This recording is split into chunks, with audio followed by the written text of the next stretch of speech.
Hi guys, welcome back with another blog. I hope आप सब ठीक होंगे। मैं भी बहुत अच्छी हूँ। जैसे आपको पता है कि हमने बहुत सारी वीडियोस बनाई है जिनमें हमने इमिग्रेशन के बारे में, पीआर के बारे में, पीएनपीज के बारे में, बहुत सारी प्रोविंसेस के बारे में हमने बात करी है। अटलांटिक प्रोविंसेस के बारे में भी बात करी, ओंटारियो, मतलब सारी प्रोविंसेस के बारे में मोस्टली बात करी है। बट मैं आज टेरिटरीज के बारे में बात करने वाली हूँ। जैसे कि आपको पता है कि कनाडा में 10 प्रोविंसेस हैं और 3 टेरिटरीज हैं। टेरिटरीज कौन कौन सी है? एक तो नॉर्थ वेस्ट टेरिटरीज है, एक यूकॉन है, एक नूनावट है। आज हम यूकॉन के जो है टेरिटरी, जो यूकॉन टेरिटरी है, उसके अंदर इमिग्रेशन प्रोग्राम कौन कौन से हैं, उसके अंदर आप पीआर लेना चाहते हो तो कैसे ले सकते हो। क्योंकि अटलांटिक प्रोविंसेस और टेरिटरीज में पॉपुलेशन बहुत कम होने की वजह से वहां के प्रोग्राम्स बहुत इजी रहते हैं एज कम्पेयर टू कुछ ऐसी मेजर प्रोविंसेस जहां पे ऑलरेडी पॉपुलेशन बहुत ज्यादा है। तो यूकॉन जो है वो नॉर्थ वेस्ट टेरिटरी है, वहां पे भी कुछ ऐसे प्रोग्राम है जिसके अंडर आप अप्लाई कर सकते हो अपनी पीआर के लिए, या फिर पीएनपी कह लो। ठीक है जी। इस प्रोग्राम की बेहतरीन चीज ये लगती है मुझे कि इस प्रोग्राम में आप आउटसाइड कनाडा से भी अप्लाई कर सकते हो और इनसाइड कनाडा से तो डेफिनेटली कर ही सकते हो। ठीक है। और इसमें 3-4 प्रोग्राम आते हैं, जिसके अंदर एक प्रोग्राम में जिसको में आपको सीएलबी ओनली 4 चाहिए। एजुकेशन की ऐसी खास रिक्वायरमेंट है नहीं, हाई स्कूल एजुकेशन चाहिए। तो सारी डिटेल में बात करेंगे इस वीडियो में कि यूकॉन में अगर आपने प्रोविंशियल नॉमिनी प्रोग्राम यानी कि पीएनपी लेनी है तो कैसे अप्लाई कर सकते हो, क्या क्या रिक्वायरमेंट्स है, क्या करना चाहिए, क्या नहीं करना चाहिए। तो without wasting any more time जी, फटाफट से वीडियो को स्टार्ट करते हैं। Let's go. तो सबसे पहले मैं आपको रिक्वेस्ट करना चाहती हूँ, चैनल पे नए आए हैं तो चैनल को सब्सक्राइब, वीडियो को लाइक एंड शेयर जरूर कर लो। और अगर मेरे साथ अपॉइंटमेंट बुक करना चाहते हो, कोई अपनी फाइल के बारे में डिस्कशन करना चाहते हो, तो उसका लिंक मैं आपको डिस्क्रिप्शन बॉक्स में दे दूंगी। प्लस उसका लिंक आपको जो है मेरे इंस्टाग्राम की बायो पे भी मिल जाएगा, जहां फिर आप मुझे इंस्टाग्राम पे मैसेज करके लिंक के बारे में पूछ सकते हो। Then I will send you the link to book an appointment with me.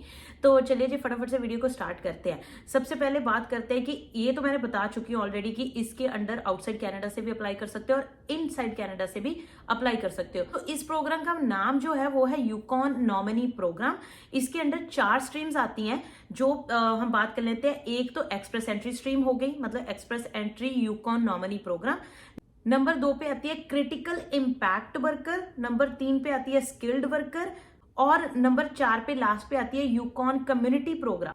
Yukon community program जिसके अंडर ये दोनों ही आती है, क्रिटिकल इम्पैक्ट वर्कर और स्किल्ड वर्कर प्रोग्राम, ये दोनों आती हैं मतलब यूकॉन कम्युनिटी प्रोग्राम के अंडर। तो ये 4 स्ट्रीम्स हैं यूकॉन में जिसके अंडर आप जो है अपनी पीएनपी अप्लाई कर सकते हो। अब देखते हैं कि हर एक पर्टिकुलर स्ट्रीम के अंडर क्या क्या रिक्वायरमेंट आपको चाहिए और क्या नहीं चाहिए। तो सबसे पहले हम बात कर लेते हैं क्रिटिकल इम्पैक्ट वर्कर स्ट्रीम के बारे में, जिसके अंडर जो है आप अपनी पीएनपी अप्लाई कर सकते हो। क्रिटिकल इम्पैक्ट वर्कर के अंडर एक तो इंपॉर्टेंट चीज जो है, इसमें आपको सीएलबी ओनली 4 चाहिए और आपको जो है 6 मंथ्स का full time work relevant experience चाहिए। ठीक है जी। और आप अगर तो क्रिटिकल इम्पैक्ट वर्कर में अप्लाई कर रहे हो तो आपकी जो जॉब है, वो जो एक्सपीरियंस है वो टियर 4 एंड 5 में होना चाहिए। फॉर एन एग्जांपल, अगर आप कहीं पे किसी रेस्टोरेंट में या किसी लेट्स से मैकडोनल्ड्स या बर्गर किंग या फिर टिम हॉर्टन, कहीं पे भी आपको कैशियर की जॉब मिलती है, जहां आप कुछ ऐसी मतलब असिस्टेंट के लिए जॉब अप्लाई कर रहे हो जो टियर 4 एंड 5 में आती है, then you will be eligible under this program, critical impact worker program. उसके अंदर आप अपनी नॉमिनी प्रोग्राम के अंडर जो है अपनी पीएनपी रख सकते हो। एजुकेशन की रिक्वायरमेंट हाई स्कूल है, ऐसी कोई खास रिक्वायरमेंट है नहीं। ठीक है जी। और सीएलबी मैं आपको बता चुकी हूँ। तो बस आपको क्या करना है, टियर 4 एंड 5 में 6 मंथ्स का एक्सपीरियंस चाहिए। फिर आपको अपना जो है आइल्स चाहिए, आइल्स आपकी वैलिड होनी चाहिए, विद इन 2 ईयर्स की होनी चाहिए। और आपका जो एम्प्लॉयर है वो आपकी, मतलब ये जो है एम्प्लॉयर स्पेसिफिक ड्रिवन प्रोग्राम है कि आपका जो मतलब काम है, आपकी पीएनपी है, वो सारी एम्प्लॉयर के थ्रू ही होनी है। मतलब वो एम्प्लॉयर ने ही अप्लाई करना है सब कुछ। आपको बस जॉब चाहिए, एम्प्लॉयर फाइंड करना है आपको। अगर आप लेट्स से अब इसके प्रोग्राम के अंडर दोनों अप्लाई कर सकते हैं, इनसाइड कनाडा भी, आउटसाइड कनाडा भी। अगर आप आउटसाइड कनाडा हो, आउटसाइड कनाडा में क्या होता है कि आपको एम्प्लॉयर फाइंड करना पड़ेगा। जी हाँ, आपको एम्प्लॉयर फाइंड करना पड़ेगा जिसकी वेबसाइट्स जो है, 3-4 वेबसाइट्स जो हैं यूकॉन की वेबसाइट पे, यूकॉन की जो गवर्नमेंट है उन्होंने बता रखी है कौन कौन सी वेबसाइट पे जाके आप एम्प्लॉयर फाइंड कर सकते हो in order to find a job. वो लिंक मैं आपको डिस्क्रिप्शन बॉक्स में दे दूंगी, वहां पे क्लिक करके आप जॉब्स फाइंड कर सकते हो।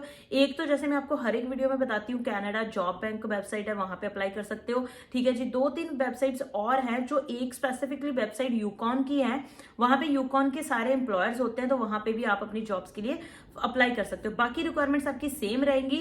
ठीक है जी, यूकॉन के एम्प्लॉयर की एक अच्छी मतलब मेन रिक्वायरमेंट रहती है कि यूकॉन का एम्प्लॉयर अगर आउटसाइड कनाडा से किसी को हायर कर रहा है तो उसके लिए सेम प्रोसेस रहता है। उसको 4 वीक्स के लिए जो है अपनी एडवर्टीजमेंट डालनी पड़ती है, जॉब की पोस्टिंग डालनी पड़ती है कि मैं मतलब ट्राई कर रहा हूं in order to find a worker जो कि परमानेंट रेजिडेंस या कैनेडियन हो, मतलब ऑलरेडी कनाडा में हो। बट अनफॉर्चुनेटली मुझे ऐसा कोई बंदा नहीं मिल रहा है अपनी पोजीशन को फुलफिल करने के लिए, दैट्स वाई मैं जो है आउटसाइड कनाडा से फॉरेन वर्कर जो है हायर कर रहा हूं। तो वो मतलब होनी चाहिए चीज अगर आप आउटसाइड कनाडा से अप्लाई कर रहे हो। ठीक है, तो ये पता चल गया आप क्रिटिकल इम्पैक्ट वर्कर में। अब बात आती है कि स्किल्ड वर्कर में। ठीक है, स्किल्ड वर्कर में अब उसमें जो 4 और 5 थी, स्किल्ड वर्कर में एक 2 तरह की जॉबें आती है। एक तो आती है टीयर 2 और 3, एक आती है टीयर 0 और 1। अब सबसे पहले हम बात कर लेते हैं टीयर 2 और 3 की। टीयर 2 और 3 में अगर आप जॉब कर रहे हो तो उसके अंडर आपको CLB 5 चाहिए।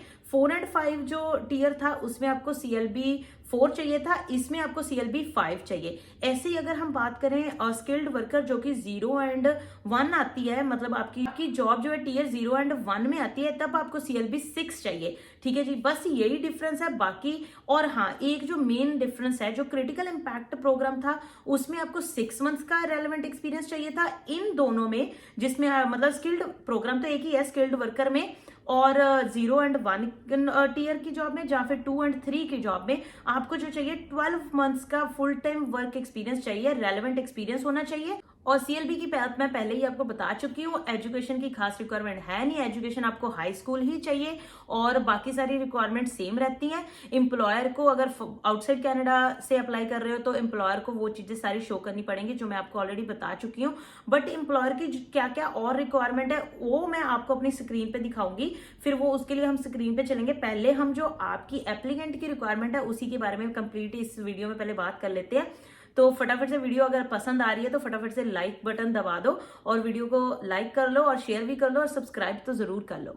ओके, एक और बात, इंपॉर्टेंट बात उनके लिए है जो आउटसाइड कनाडा से अप्लाई कर रहे हैं। ठीक है जी, अगर आप आउटसाइड कनाडा से अप्लाई कर रहे हो, मेक श्योर कि जो आपको जॉब ऑफर लेटर मिल रही है वो ईयर राउंड जॉब ऑफर होनी चाहिए। ठीक है, और full time year round job offer होनी चाहिए।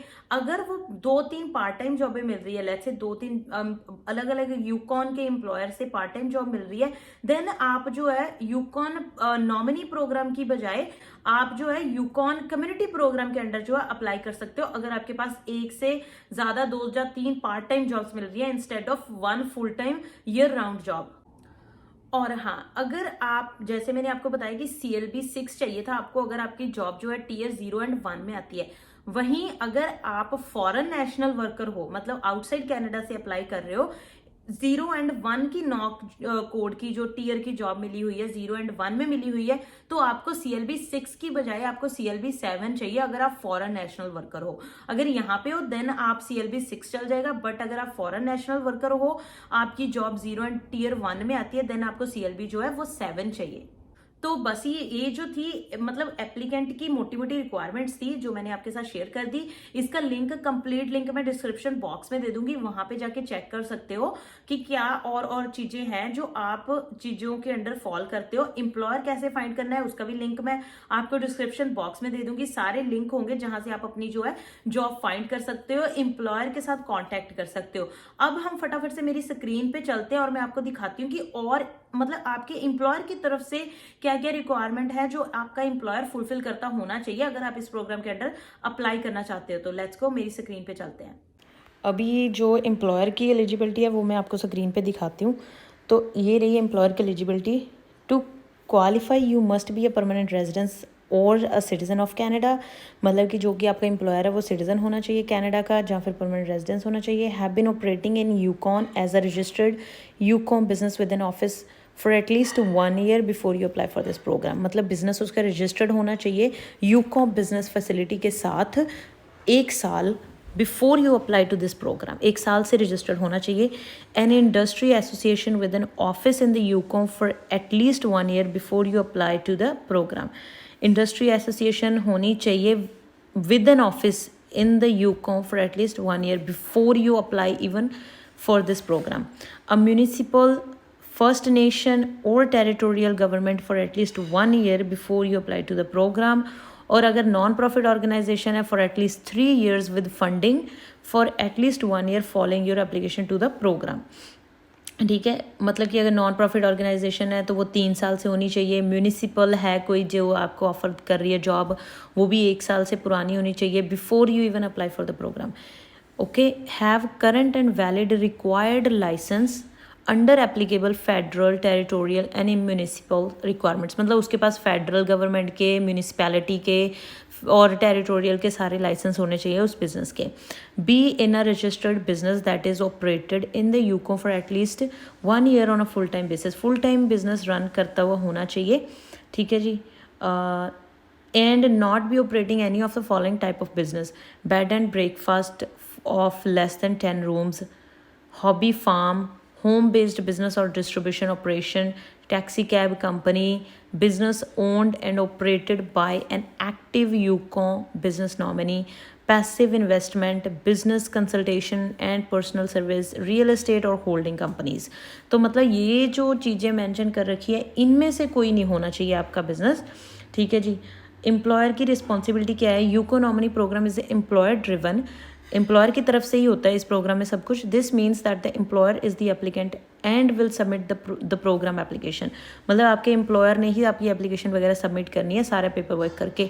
If you are nominating a nominee who is abroad, you agree to comply with all immigration, refugee, citizenship requirement, follow the laws in the Employment Standard Act and the human right, and if applicable the term of any collective agreement. Okay तो अगर कोई आप ऐसे मतलब employer की तरफ से आइए, अगर एम्प्लॉयर किसी बाहर से मतलब किसी को नॉमिनी बुला रहा है who is abroad, you agree, मतलब सारी रिक्वायरमेंट्स आपको एग्री करनी पड़ेगी जो सिटीजनशिप ऑफ कनाडा की वेबसाइट पे दे रखी है. ठीक है, ये सारा उसी के बारे में बता रखा है. Pay for the air travel cost for the nominee to come to Yukon for their country of permanent residence but not for the travel cost of family और डिपेंडेंट्स. मतलब जिस बंदे को आप नॉमिनेशन दे रहे हो या जिस बंदे को आप बुला रहे हो उसका आपको सारा कॉस्ट भी पे करना पड़ेगा, उसका ट्रैवल कॉस्ट, बट उसकी फैमिली का नहीं. जहाँ फिर उसके साथ अगर उसकी फैमिली आ रही है उसका वो खुद करेंगे, बट सिर्फ आप जिसको बुला रहे हो उसका आपको पे करना पड़ेगा. Pay for return air transportation for the nominee from the Yukon to the country of permanent residence but not for the travel cost of the family. ठीक है. Ensure that suitable housing is available for the nominee, मतलब आपको उसके लिए रहने के लिए जगह भी ढूंढनी पड़ेगी.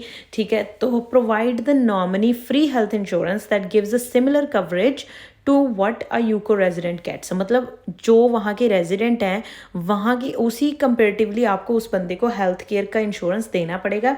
ठीक है. Posting advertising job. Employer on or after July 1st 2022 must advertise the position for at least 4 weeks before submitting a programme application. कहने का मतलब है कि जैसे मैं आपको बताती हूँ, जब किसी एम्प्लॉयर ने आउट ऑफ कनाडा से बंदा हायर करना होता है तो उसको एडवर्टीजमेंट देनी पड़ती है अपनी जॉब की, क्योंकि उसको शो करना पड़ता है कि वो यहाँ पे अपना जो है परमानेंट रेजिडेंस या कैनेडियन सिटीजन कोई वर्कर ढूंढने की कोशिश करी है उसने, बट उसको नहीं मिला है. दैट्स वाई वो बंदा जो है बाहर से किसी को बुलाना चाहता है. तो इसमें यही लिखा हुआ है. फॉरेन वर्कर एलिजिबिलिटी, इसमें वर्कर की एलिजिबिलिटी बता रखी है, फॉरेन वर्कर की क्या क्या एलिजिबिलिटी होनी चाहिए, और ये आ गया अप्लाई कैसे करना है. ठीक है जी. तो बस आपको मैंने दिखा दिया कि एप्लीकेंट की क्या क्या रिक्वायरमेंट थी, क्योंकि ये मुझे किसी के मैसेज भी आए थे कि यूकॉन की प्रोविंशियल पीएनपी के बारे में, मतलब पीएनपी के बारे में वीडियो बनाओ. तो इसलिए मैंने सोचा कि व्हाई नॉट, क्योंकि हमने प्रोविंसेस के बारे में बहुत सारी वीडियोस कवर करी हैं, बट हमने टेरिटरीज के बारे में कोई भी वीडियो कवर नहीं करी थी. अब हमने टेरिटरीज की भी आज एक वीडियो बना दी है. मैंने आपको एम्प्लॉयर साइड भी दिखा दी, एप्लीकेंट की साइड भी दिखा दी. Now you have an idea कि आप कैसे अप्लाई कर सकते हो. The main thing is job offer. आपको जॉब ऑफर डेफिनेटली चाहिए ही चाहिए.